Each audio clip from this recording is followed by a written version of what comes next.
Ang tema is Our Family with God. Sintro kini sa atong pamilya nga mag-alagad sa Ginoo. Pamilya sa mga nag-alagad sa Ginoo mao gyud importante kaayo tungod kay mao gyud ni modelo sa tibuok gyud iglesia labi na pud sa katilingban. Mao pud ni ang ginatan-aw ug mao pud ni ang ginaatake sa kaaway. Mo na importante kaayo nga balik-balikon ginato pagpahinomdom unsaon gyud nato nga ang atong mga pamilya mahimo gyud malig-on, building a Christian home. Kay mao gyud ni ang hagit nga mualagad gud sa Ginoo. Diha sa 24:15, but if serving the Lord seems undesirable to you, then choose you for yourself this day whom you will serve, whether the gods your forefathers served beyond the river or the gods of the Amorites, in whose land you are living. As for me and my household, we will serve the Lord. Kinahanglan lig-uno nato atong mga pamilya. Importante kaayo tungod kay ang pamilya mangyod mao ang sinugdanan sa paglaom sa atong katilingban. Kay kung lig-on ang pamilya, kusog sa pamilya, kusog sa church. Pag kusog ang church, kusog ang atong komunidad. Ano nato karon ang gitawag nato kini nga blueprint. Blueprint murag ka ng plano bitaw nga maghimog building usa ka engineer. Blueprint sa usa ka Christian nga family og ihulagway ginato unsang ginang maghimo og building or balay. Kuha na nato ang tulo ka importante kung magtukod og balay. Ang una gyud ang pundasyon. Ang pundasyon gyud pinaka importante tungod kay diha gyud mahibaw-an kung unsa kalig-on ang usa ka balay. Ang pundasyon mo ay magdetermine kung lig-on ba kini hilabi na kung moabot ang mga bagyo sa kinabuhi. Mapud sa atong pamilya. Ang pundasyon wag importante kayo. Kay bisag unsa kanindot sa atong pamilya, nindot kay ang atong kinabuhi hayahay pero pag abot sa mga bagyo, problema sa kinabuhi, maguba ra pod sayang. Mo nang una gyud nga tutukan ang pundasyon sa pamilya. Karon mga panahon na daghay mga pamilya, ang ilang pundasyon ang mga kalibutanong butang. Murag diha nahisentro ang ilang kinabuhi. Nahisentro ilang kinabuhi sa pagpadako sa ilahang kwarta sa bangko, pagdagkan silang kabtangan, paglampos sa ilang mga anak. Murag diha na sentro. Apan sa mga Kristohanon, ang nindot gyud nga pundasyon mao gyud si Kristo. Sentro gyud diha kang Kristo. Ingon diha sa 1 Corinto 3:11, for no one can lay any foundation other than the one already laid, which is Jesus Christ. Si Jesus Christ gyud ang pundasyon sa atong pamilya. Ang but pasabot nga si Jesus ang pundasyon, itawag diha nga leaning on Christ. Lean kanang nagsandig. Ang pamilya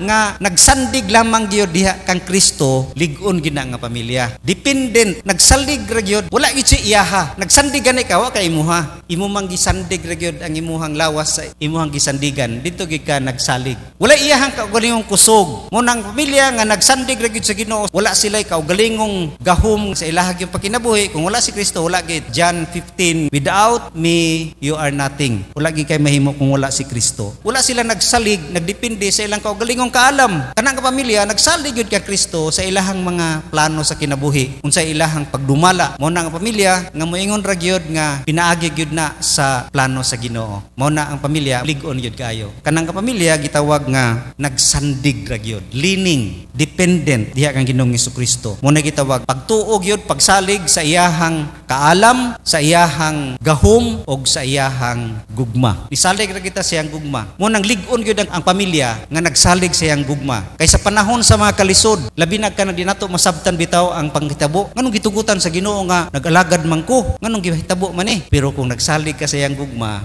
nisalig ka nga nahigugma magid sa imuha, dili ka niya pasagdan og naagid sa katuyuan nganong nahitabo na. Unang kung di na ta kasabot sa pamaagi sa Ginoo sa iyahang kaalam, diha na lang tagita mo salig siyang gugma. Atong timanan nga nagpakamatay siya alang kanato. Mo diha makita ang dako kay nga gugma. Unang leaning on Christ and also a family nga lingering on Christ. Lingering but pasabot kanang nagpabilin, nagstay, staying on Christ. Unang kung magpabilin kamo kanako ug ang akong mga pulong magpabilin kaninyo. Ang pamilya nga nagpabilin diha kaniya, meaning close ka sa iyaha. Mo nang pasabot nga ang foundation nato si Kristo, duol kita kang Kristo. Relasyon. Kung kita god mudugay og duol, mo stay ta, daghan magitag maangkon sa iyaha kay nagstay ta. Makahibaw ta sa iyang gipangsulti, makahibaw ta unsa iyang gusto, maka-learn ta sa iyaha. Mo nang ang Kristohanon gyud nga pamilya lig-on kay siya nagakuha og power diha kang Jesus Christ. Kay siya nagstay. Magpabilin gani ka sa usa ka tawo, magdugay madugay mo istorya, daghang gigag makatunan sa iyahang mga pulong. Ang lingering in Christ, it means abiding. Pareha sa ingon ni Jesus, I am the vine, you are the branches. Ako ang punuan sa paras, kamo ang sanga. Dili gid mo kabunga kung dili kamo mupabilin, mustay ngani kanako. Pabilin kamo kanako akong mga pulong mo nang ang pamilya nga lig-on daghan gid siya makuha sa pulong sa Ginoo. Nagka-meditate gid sa pulong o gi-practice gid niya ang pulong. Mo nang importante gid kaayo. Ato gyung ginahatag sa itong mga anak no ang pulong gid sa Ginoo. Ambot kung napabay anak sa pastoron nga dili kahibalog John 3:16. Kay bao gid siguro tanan grounded man gyud no sa pulong sa Ginoo. Pero ang danger karong panahon na ang mga bata karon no mga batan-on imbis nga memory verse ang nindot kayo ihatag sa Facebook usahay kini mga pakatawa, mga joke ang naa sa Facebook. So mao na ang una gyud no ang pundasyon. Pundasyon nato si Kristo. But pasabot kita nagsalig lang ka Kristo o kita naay hugot nga relasyon ug duol nga na kang Kristo. Ikaduhang kung magtukod tagbalay, importante kaayo kini ang wall. So tawagan ng wall, dingding, pader, bungbong. Importante kaya ang bungbong sa panimalay. Ang bungbong nagsimbolo kana sa proteksyon. Ganiha ang pundasyon importante kayo. Karong ikaduha, ang bungbong tungod kay mao kanay magprotektar. Munang si Joshua dinhi, iya ginang gimension sa verse 14, before siya nagingon as for me and my house, ningon siya sa bersikulo 14 nga, now fear the Lord and serve him with all faithfulness. Throw away the gods your forefathers worship beyond the river and in Egypt and serve the Lord. Gods of your forefathers. Mao ni ang proteksyonan gyud sa panimalay. Kining mga idols, mga gods nga naa sa palibot. Karon piting daghanan na gyud idols. No daghan na kaayoy gods. Dili lang kanang god sa mga Israelites. Karong panahon na grabe na gyud ang naa sa palibot nato, mga kalibutan ng butang. Labi na kining social media, technology, gadgets, materialism, madagid ka. Madala ka sa mga uso diha sa Facebook, social media, sa mga butang nga naa dinha. Nga gani mausab na ang atong kultura. Moingon na nga ana man ta sa Facebook, okay ra ni. Magkausab. Mo na mga false god nga ginaprotektahan sa atong mga panimalay. Mo nang kinahanglan kita mubutang gyud pader, mubutang og depensa gyud diha. Unsa man ang mga wall no, mga pader nga atong angay ibungbong diha. Una dinhi is wall of righteousness. Bungbong sa pagkamatarong. Ingon diha sa Romans 12:2, do not conform any longer to the pattern of this world, but be transformed by the renewing of your mind. Then you will be able to test and approve what God's will is, His good, pleasing, and perfect will. Ayaw gyud pahiuyon nining kalibutana. Mo nang kinahanglan magbutang gyud kag pader sa kalibutan og sa atong espirituhanong kinabuhi. Kay kun di ka magbutang og pader, musulod nga bisan karon ang kalibutan nisulod na sa simbahan. Makita nimo daghanay mga kalibutanong mga style no nga musulod sa iglesia. Mo nang ginabantayan gyud kinanaagi pader wall of righteousness. Kay karong panahon na magkausab gyud kusog kay influensya sa kalibutan, sa panulti, sa bisan pa pangdamit, panggawi, bisan labi na atong mga young people. Moingon na usahay nga kanang atong mga pagtudlo sa Biblia obsolete na, dili na ma-apply karon nga generation. Moingon na kanang inyoha pa sa una na karon lain naman ang generation no, di ba lain na mga generation ngalan karon generation X. Nagkausab mo nang moingon na sila nga karaan na ang inyoha. Mao ba na ang giingon sa Biblia makaraan ba ang pagkamatarong? Unsa giingon sa Biblia mao ginay tama, di gina mausab, fix gyud na siya. Ang Biblia karon hangtod sa kangton mao gid na siya ang iyang pagtulunan. Mo nang kinahanglan magbutang gyud ta og pader nga di kasulod sa atong pamilya. Boundary ba? No naay boundary diha ra kutob di ka pwede mahimong musulod. Mo nang pagkamatarong kinahanglan kita naay utlanan, naay separation. Karon usahay di na ta kaayo mo separate. Ang but pasabot sa separation nga dili kay ang Kristiyanon para malayo ta sa kalibutan, magpuyo na lang ta dito sa kanang bukid nga walay technology, walay silingan kanang ikaw ra, di ba balaan kay ka? Dili kay bisag tuwa ka dito muna-huna dautan, di gyapon kabalaan. Si Kristo gyud nagkuan man kanato nga dili man mo kuhaon sa kalibutan. Isagol manuon mo sa kalibutan, pero dili kamo ang madala, kamo ang influensya. Kamo mga asin. wala may asin nga dili mo adto gyud sa giluto para magina sa kalibutan. Mao pud na kita, pero separate ang atong mga gituuhan, separate ang atong mga ginabuhat. Naagyoy boundary, naagitay padir. Di kita pwede mo compromise ba kanang muuki gamay, uki ra man ni kay gamay ra man ni kinahanglan agyoy padir. Di gid siya makasulod. Kay pag makasulod sa atong kinabuhi, inahinay gid nagkamang ma-influence kita. Mao nang kinahanglan kita na ay boundaries, labi na sa atong mga desire o sa atong hunahuna o sa atong appetite, kini atong gusto. Kay dili ta magbutang og boundary, musulod gyud kay ganahan man punta. Para sa mga Israelites, ginang sila sa Ginoo, pamatyan na makadala gyud na sa inyo ha. Wa gyud sila patuo, di madala sila anang sinayawan sa kanang maghalad sila, nadala gyud sila. Munang daghan kay nangasawag mga Canaanites. So nagproblema sila sa mga Canaanites na pod, kinanaghan naman pod. Kinahanglan magbutang gyud og boundary sama sa atong kinabuhi pamilya, magbutang kita og mga babag, mga bungbong nga di gid kasulod ang mga impluwensya sa kalibutan. Ikaduha nga wall of prayer. Lig-on kayo atong kinabuhi basta puno sa pag-ampo ang pamilya. Nay ginaingon nga family that prays together stays together. Wa man na sa Bible, pero nindot kayo ang pamilya nga nagpray hiniusa lig-on mo stay gyud. Muna importante kayo gyud ang pag-ampo sa pamilya, makanunayon gyud ang pag-ampo. Karon maulaw na ang mga batanon magampo na ka sa mall. Kinahanglan gyud ta consistent sa atong mga pag-ampo. Bisan pa sa mga ginagmayng butang sa mga katawhan sa Ginoo kaniadto sa New Testament, kadalihok nila ampo gyud. Na sila mga plano ampuan, na sila mga pagbuhaton ampuan. Pagbagsangyaw sila magampo sa sila. Mag-unag gyud ang pag-ampo sa ilang kinabuhi. Kung kita mahinang puon, pamilya nga prayer gyud, lig-on kayo. Dili kay kasulod ang kalibutan. Kay naagyod kining manginampuon nga kinabuhi. Ikatulo, kining wall of discipline. Importante pod kaini sa atong pamilya. Proverbs 22:15, fully is bound up in the heart of child, but the rod of discipline will drive it far from him. Usahay din ta mo disiplina sa atong anak kay love lagi nato. Pero atong timan-an nga kung di nato na disiplinahon,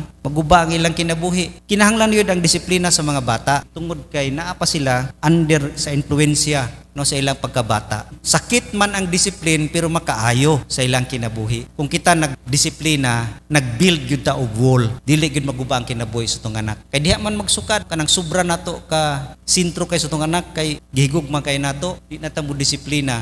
Mahitabo tan-aw ra gud ang mga bata ron kay sobra kaayo ka di na bunalan. Emosyonal kaayo, kusion lang nimo ana, maghikog ng uban. Tungod na sa ilang emosyonal nga state nga wala maanad og sakit, wa maanad og disiplina, wa maanad og kahimtang dili sila pirmi matuman. Pero kung patuyangan ang bata, makalitan usahay, makalitan kung mo eskwela na kay daghan na may bawal dito, mapuna sa itong kinabuhi. Kinahanglan gyud ang disiplina. Wall of discipline, importante kaayo. Kay daghan gyud karon ing-ana ang ilang attitude. Gumikan na sa pagpadako sa una, nga wala gyud sila moagig disiplina. Nagkinabuhi sila nga hayahay, nagkinabuhi sila nga matuman ng ilang gusto, sumunang ang ilang emosyon makalitan kung sila disiplinahon na. Muna importante kaayo, disiplina gyud. Dagay krimen sa atong nasod, mga drugs, tungod man na mga anak, wala gyud disiplina silang magginikanan. So wall of discipline, nagdisiplina ganita, nagdipinsa kita, nagprotektar kita sa atong pamilya. Then wall of service and sacrifice.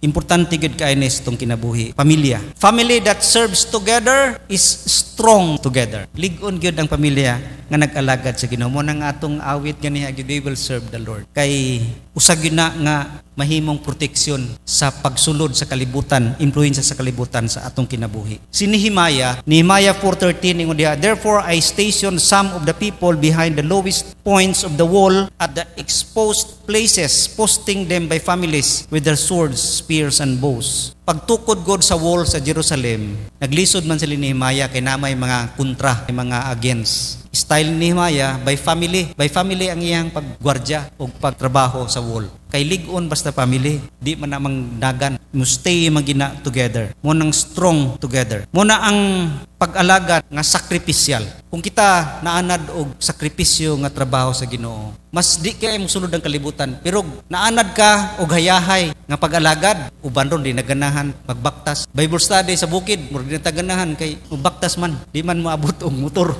Kay naanad na tagayahay, mas duol ta sa tentasyon sa kalibutan kung mulayo ta sa sacrificial nga pag-alagad. Munang wall of service and sacrifice, dako kaayo gyud og kahimuan. Kay kung mag-alagad ta nga maanat, ma-expose gani ka kanang mahasa na ka sa kahayahay, kapoy ibalik sa lisod. Munang mas nindot anad gyud kag lisod. So makita nimo sa Bible ang mga tao nga naanad gyud sila. Si Paul naanad gyud og kalisdanan nga pag-alagad. Sacrificial ba? Sakripisyo gyud nga pag-alagad. Tibok pamilya ni kining sa Romans 16:3-4 si Priscilla og si Aquila. Tibok pamilya ginila serve sa Ginoo, sacrificial. Ang ilang business gyud, main business is business of the king, business sa Ginoo. Munang dako kay gyud kahimuan sa atong kinabuhi. Makadipinsa gyud sa atong pagkinabuhi as family kung ang tibok pamilya gyud nag-alagad sa Ginoo. Then lastly, wall of grace.